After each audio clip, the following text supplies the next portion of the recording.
আসসালামু আলাইকুম ভিউয়ার্স, আশা করি সবাই ভালো আছেন। তো ভিউয়ার্স, আমরা প্রতিনিয়ত মাইনিং বট এবং মাইনিং প্রজেক্টগুলোতে কাজ করছি, কিন্তু কোন মাইনিং বট বা মাইনিং প্রজেক্টগুলো আমাদের টোন কিপারের সাথে কানেক্ট আছে সেটা কিন্তু আমরা অনেকেই জানি না। ঠিক আছে, তো ভিউয়ার্স, আমরা মাইনিং বটে কাজ করার সময় আমরা প্রথমে কী করি, ওয়ালেট কানেক্ট করে নিই। তারপর আমরা কিছুদিন পর এটা ভুলে যাই। যেমন আমি ইয়াস কয়েনে যদি ঢুকি, তো ইয়াস কয়েনে ঢোকার পর আমাদের ওয়ালেট কিন্তু আমরা অনেক আগে কানেক্ট করে রেখেছি, কিন্তু টোন কিপারে আমাদের কোন কোন ওয়ালেটগুলো কানেক্ট আছে সেগুলো কিন্তু আমরা ভুলে গিয়েছি। তো ভিউয়ার্স, আজকের ভিডিওটি দেখলে আপনার টোন কিপারের সাথে কোন কোন মাইনিং বটগুলো কানেক্ট আছে সেগুলো কিন্তু আপনি খুব সহজে দেখে নিতে পারবেন। তো ভিউয়ার্স, আজকের ভিডিওটা খুবই গুরুত্বপূর্ণ হতে যাচ্ছে, আর এরকম গুরুত্বপূর্ণ ভিডিওগুলো আমাদের ইউটিউব চ্যানেল এবং ফেসবুক পেজে প্রতিনিয়ত আপলোড করা হচ্ছে। এবং আপনারা এখনও যারা আমাদের টেলিগ্রাম চ্যানেল এবং গ্রুপে জয়েন হননি, তারা আমাদের টেলিগ্রাম চ্যানেল এবং গ্রুপে জয়েন হয়ে যাবেন। ভিডিওর ডেসক্রিপশন বক্সে লিঙ্ক আছে। তো ভিউয়ার্স, আপনার কোন কোন মাইনিং বটগুলো আপনার টোন কিপারের সাথে কানেক্ট আছে সেগুলো দেখার জন্য আপনাকে চলে যেতে হবে টোন কিপারে।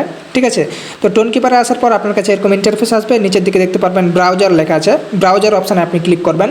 তারপর এখানে দেখতে পারবেন এরকম হয়ে থাকবে। তারপর এখানে কানেক্টেড লেখা থাকবে, জাস্ট আপনি কানেক্টেড অপশানে আপনি ক্লিক করবেন। তারপর আপনি দেখে নিতে পারবেন খুব সহজে কোন কোন মাইনিং বটগুলো আপনার টোন কিপারের সাথে কানেক্ট আছে। তো ভিউয়ার্স, এভাবে খুব সহজে আপনি টোন কিপারের সাথে কোন কোন মাইনিং বটগুলো কানেক্ট আছে সেটা কিন্তু খুব সহজে দেখে নিতে পারবেন। তো ভিউয়ার্স, আজকের ভিডিও পর্যন্ত। ভিডিও কেমন হয়েছে কমেন্ট করবেন, ভালো লাগলে লাইক করবেন, চ্যানেল হলে সাবস্ক্রাইব করবেন, আর পেজ হলে ফলো করবেন। ধন্যবাদ সবাইকে।